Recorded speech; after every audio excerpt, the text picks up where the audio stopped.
Welcome back, everyone, to another In Focus here on AFTV. We have another signing to celebrate, to look at, to get a bit more of an understanding about. Kiwior has signed from Spezia for around 20 million. It's a big fee Arsenal are paying, and I think it's only right to get a little bit more of an understanding of who he is, profile-wise, what he's done in the game so far, but also what to expect. And I'm excited to talk about it. Yes, before you all get in the comments, Cecil has told me that apparently I look quite like him. Listen, I'll leave that to you. I don't know. That's Cecil having his fun. He's mentioned it 3 times now. So anyway, let him enjoy that. But we are here to discuss Kiwior, and we do have someone who can give some real insight. Gianni will be joining me a little bit later in this video. Before we go into all that, just want to go through some of the stuff that research tells us, some of the stuff that good old Google has told me about the player, because I'll be completely honest, the news came through, I hadn't heard of him. I'll be really, really frank with you all.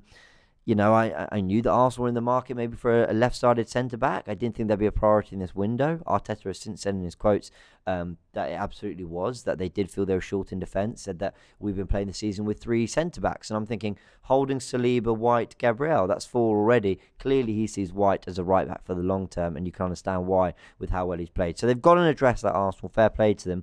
And they've addressed that with Pietra? Let me know in the comments how to pronounce that. Kiwior. He is born in the year 2000. That makes me feel quite old, may I say. He's 22 years old. He's played over his career. It's a very short career, but impressive career. At centre-back, left-back, and as a holding midfielder. He is a left-footed player, stands at around 6'2", and he has signed a contract with Arsenal till 2028. So that's about 4.5 years.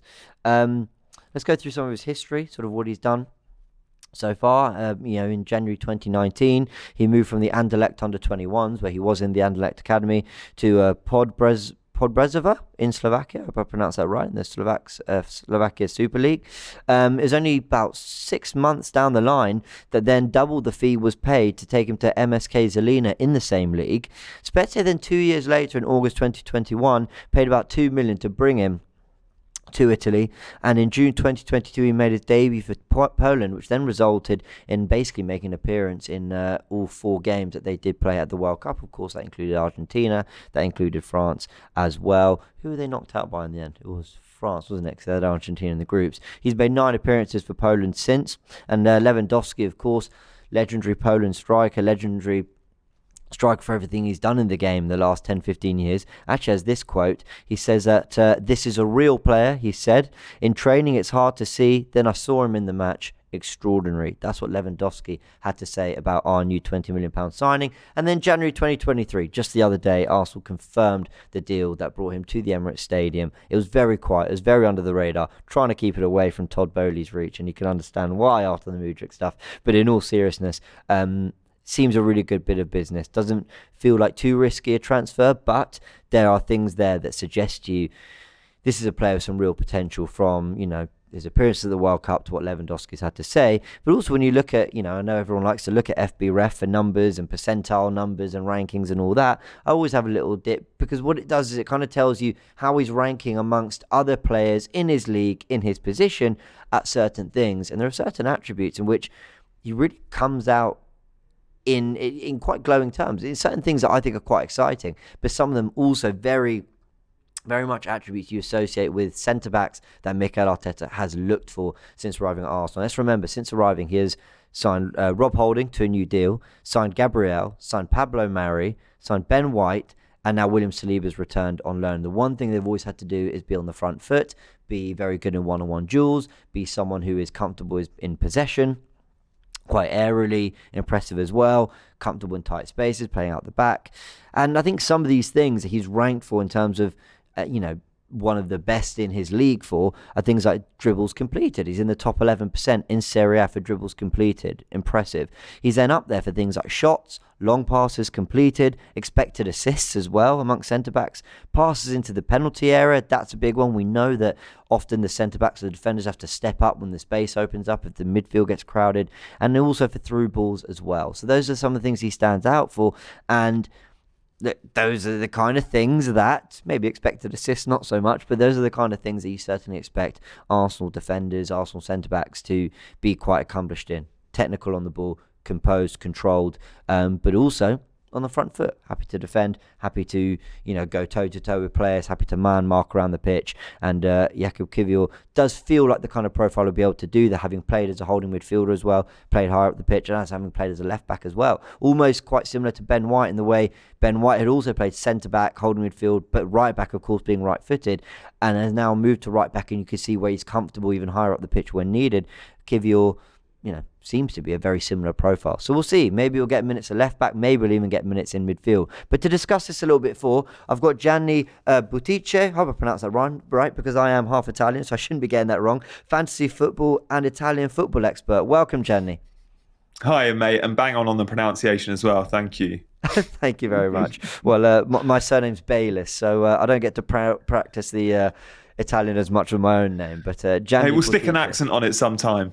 Yes, very true. Well, someone told me the Italian for James is Giacomo. Is that right?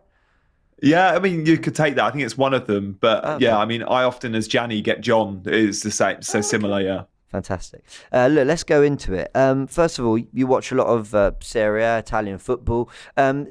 Away from kind of the chat about Kiwior and stuff, this feels like a league that's getting more eyes on it, especially in the last sort of 3, 4, 5 years. Yeah, a little bit of a renaissance for Italian football, and it's needed it because, gone are the days of the 90s and the noughties where, Italian teams are winning the European Cups or the Champions League or in the finals every year. Had a bit of a dip, but no, the last 4 or 5 years, we've seen some big players in the league.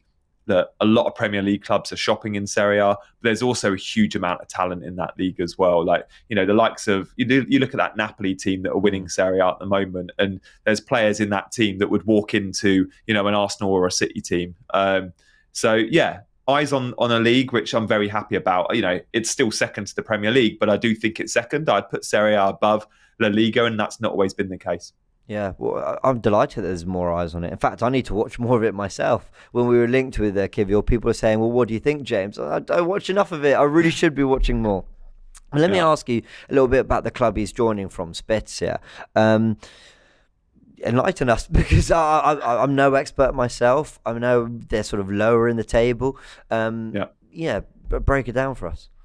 I mean, this isn't a team we associate with Serie A, right? They've come up through the divisions. They've been in Serie A a couple of seasons, and look, they're a team with a small stadium in the north of Italy, but they're a team with low budgets. For them to sell a player of this level for them is huge. I think their previous transfer record sale was around 8 million euros. So, they've almost tripled that, and they're delighted that Arsenal have come in for one of their players, and they hope that other Premier League scouts will be looking at their players, and this will be a potentially a sign of things to come, because there's clearly talent there, and there's a lot of talent up and down the leagues, up and down Serie A in general. But this is a team that's 16th, so when they play, of course, they're often playing superior opposition. So when you look at the team stats or even some of those player stats, when you're excelling amongst your colleagues in the same league and you're reaching that top 10 percentile, and a few of the stats you mentioned earlier he's hitting, you're doing very, very well, because you're playing for a team that's 16th, not a top 4, top 6 team. So they're competing with the big boys, and, it's not uncommon for Spezia to play a game where they're not dominating the ball. They're having fewer than 50% possession. I think they average around 0.9 goals a game. So, they don't even score a goal a game. But this is one of their star men, and he's playing in a system which I think suits him. And this isn't great news for Arsenal fans, but look, this is a very versatile player. He's playing in a back three. Now, for Poland, he plays in a 4, left-sided centre-back. That's why Arteta signed him. We know Arteta wants him as a left-sided centre-back as competition for Gabriel. But this season in Serie A, he's been playing in a back 3, and he's the central centre-back in that 3. Now, what do we always know about the guy that plays central defender in a back 3? Well, it's often the guy that's the most comfortable on the ball. It's sometimes the guy that's the leader. This guy is so comfortable on the ball, and it shows that he's played in midfield. He loves a long pass. That left foot diagonal onto Saka, I think we'll see a lot of. And even, I think you mentioned the passes into the box. He's playing for a team that aren't scared of the long ball, but that's not uncommon of a team ranked 16th in Serie A. Do you know what I mean? Yeah, that's fascinating you said it, because the next question I had in my notes was to go on to the ball playing aspect and ask whether that's come through, and quite clearly it has. The research I've done suggests that he's good on the ball, but I mean, hearing it from you makes me feel very comfortable about it. Yeah, he's comfortable on the ball, but he's also incredibly smart. This is an intelligent footballer, and again, which shows from the amount of managers he's had in a short time. And remember, in Italy, they replace their managers all the time. You know, Luca Gotti's only been there since the summer, so even at Spezia, in 18 months, he's had a couple of managers. So he's played in various different roles, and he's able to adjust to that with different systems and different tactics. But yeah, I like his intelligence. He reads the game very well, but he'll often drop short, pick the ball up from the goalkeeper, and he's happy dictating play. This is a guy that can be a deep-lying playmaker if you want him to be. But he's going to be having a big step up at Arsenal, so perhaps that responsibility won't be on his shoulders in that Arsenal 11. But we do know in an Arsenal 11, he'll have the responsibility of having to be comfortable and having to build up phases from the back. And that's why Arteta signed him, because he's shown he can do that. Do you think he'll get quite a few minutes as a left back? We know Ben White. He's a right back, but he plays it in a slightly different way because he tucks into a back three sometimes. Do you think we could see him in midfield? You've mentioned that he's got the attributes to do these things, but I've kind of always had in my mind, right, he's coming as a centre back, but maybe I should be a bit more open about that. Yeah, I mean, I think his best position is left-sided centre back in a 4 or in a 5 as the deep lying pivot. Personally, I think he's been signed to play centre back. I just wonder with Arsenal and having Ben White as a right back, and then if you've got Zinchenko or Tierney on the left, you know your left back's going to be getting forward a lot, and therefore not a huge amount of attacking is asked of Ben White, despite him being able to overlap. And I just feel like the left back will always, with the options Arsenal have got in Tierney and Zinchenko, I don't think this guy can go and replace them. I do think he can give brilliant competition to Gabriel, who will now be looking over his shoulder. Now, sure, he's had a very good season, but this is a talented young centre-back, and sure, he'll be given some minutes in the Cups, and should he impress, I don't expect him to be a starting centre-back in the Premier League this season, but give him time, and I'm sure he'll impress. Wow, it's exciting. This is the kind of competition we want. And look, Arsenal didn't expect to be at the top of the Premier League, but look at Man City. They beat Tottenham the other day with De Bruyne, Foden, Bernardo all on the bench. That's the kind of competition we're going to need now. Yeah, absolutely right. Like this guy's impressed so much that there's been scouts from all over Italy and Europe looking at him. So I do feel like Arsenal have unearthed a gem here, and I love the fact they've gone around their business so quietly. This wasn't a story that's been in the gossip columns for days, and as you mentioned, Todd Bowley didn't even know. Fortunately for Arsenal fans. You know. Yeah. Although I don't think Chelsea need a centre-back, although they don't need wide forwards either, and look what they did with Mudryk. But, I think it was, I think Dortmund were linked. I think Milan have looked at him. I think Juventus have looked at him. It's not uncommon in Serie A when you have a kind of player in the lower end of the table excelling. The likes of Juve and Milan will always be sniffing around. But I think Arsenal have probably put a very good package together. And he's been very tempted and used it as a stepping stone. So, good luck to him. But he certainly deserves it because he had a great World Cup as well, don't forget. Poland kept a couple of clean sheets in that World Cup in the first 2 games. And when he joined the squad, he hadn't not long made his debut. This wasn't a guy that was expecting to be in that 11, but he impressed so much that they put him in straight away. Despite him having played midfield, despite him having played in a back 3, it was, we play a back 4, you're going to be our left-sided centre-back. Can you do it? And boy, he could. 2 clean sheets in the first 2 games. And then it was Argentina and France. And obviously, not a great deal was expected in those 2. Mm-hmm. I'm loving everything I'm hearing. But let me ask you about one thing I'm slightly hesitant about. Now, it would be unfair to use one person as the example, but take Kalidou Koulibaly, for example. Struggled at Chelsea, but they've had all sorts of problems from a new manager to changing formations and all that. At the same time, Serie A has produced some of the best defenders ever as well. Yep. So how easy or how do you anticipate that transition being from Serie A into the Premier League for Kiwior? Yes, he's not expected to come in immediately and be the answer, so he'll get a bit of time. But, how do you expect that transition to be for him? Yeah, I'd look at his CV and like the fact that he's moved around a bit. This is a 22-year-old that's had several clubs. He's not ever been in one place for too long. So that shows us he can be adaptable. It shows us he can play under different managers and different styles in different countries. Someone like Koulibaly, for example, how long was he at Napoli? I'm guessing 8-9 years. Playing with the same teammates. Sure, he had different managers, but he was very comfortable there. And maybe he wasn't used to change. And it's clearly taking him a while to adjust to Chelsea and the Premier League. But this is a completely different proposition. A young kid that's played in multiple formations for multiple managers, multiple back lines, whether it's a 5 or a 4. And therefore, I think that versatility will stand him in very good stead. But he's coming from a country where the centre-backs are coached so well. Yeah. I genuinely think like the centre-backs in Serie A are as good as anywhere in the world. And they celebrate defending like in the Premier League we might celebrate goals. Look, we all only have to look back at the Euros. Think of the images of Chiellini and Bonucci celebrating a clearance or a block and a tackle. It's ingrained in them. And the 18 months he's had in Italy, I guarantee he has come on leaps and bounds defensively because he's coached by elite elite managers that know how to coach defending. I don't want to say defensive managers because there's a bit of a misconception about Serie A that it's boring and slow and you don't see many goals. You absolutely do see all those things, but you also see elite defending. And I have no doubt the coaching he's had in the last 18 months is the reason why he's now secured such a big money move.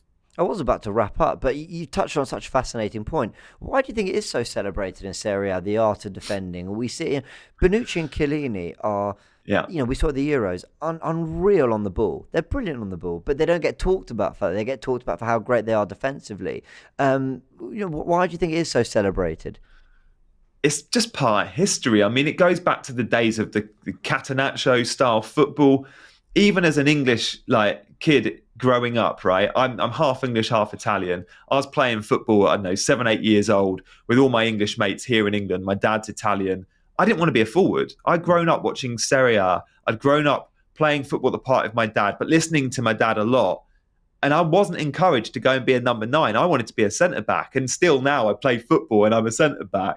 It's ingrained in a lot of kids in Italy. It's celebrated. It's 50% of football is defending, and Italians see that more than anyone, it seems. And then, of course, look at the role models over the years. You look at Maldini, kids have wanted to be like Maldini. He was my favourite player as a kid.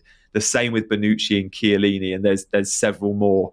And I think the stars in Italy are the centre-backs as well as the forwards, of course.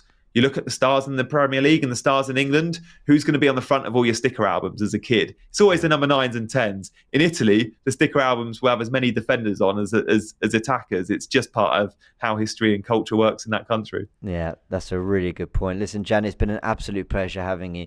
Thank you so much. And I really hope that Kiwior takes everything he's learned in Serie A and brings it here. But your insight's been fantastic. Just let everyone know where they can find you as well. Yeah, thank you, mate. You can find me on Instagram and Twitter, just at Gianni Battici, my name. You'll see a lot of fancy football content, but a lot of Serie A chat as well.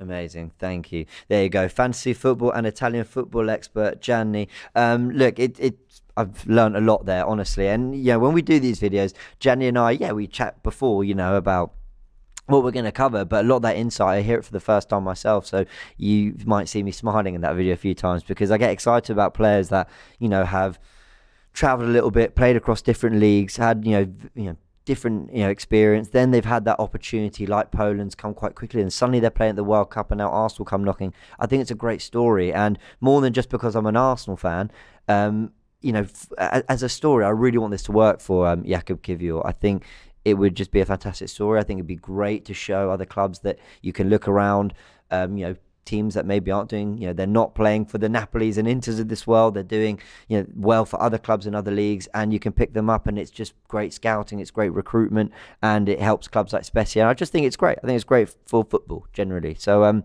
yes, Jakub Kiwior is an Arsenal player. We hope you've enjoyed this video. Gianni's been fantastic. Really enjoyed it. Hit the like button if you did too. Get in the comment section if you have any more questions. We'll try and answer them as well. But yeah, Jakub Kiwior, will we see him in the Man City tie? If not, I'm sure we will in the Europa League games. Is now a part of our squad. The new number 15, Jakub Kiwior. Welcome to Arsenal. Shop for AFTV merch at shop.aftv.co.uk. Subscribe to us on YouTube. Follow us on Instagram, Facebook, Twitter, TikTok, Snapchat, and Twitch. We've got content for every platform, so check it out.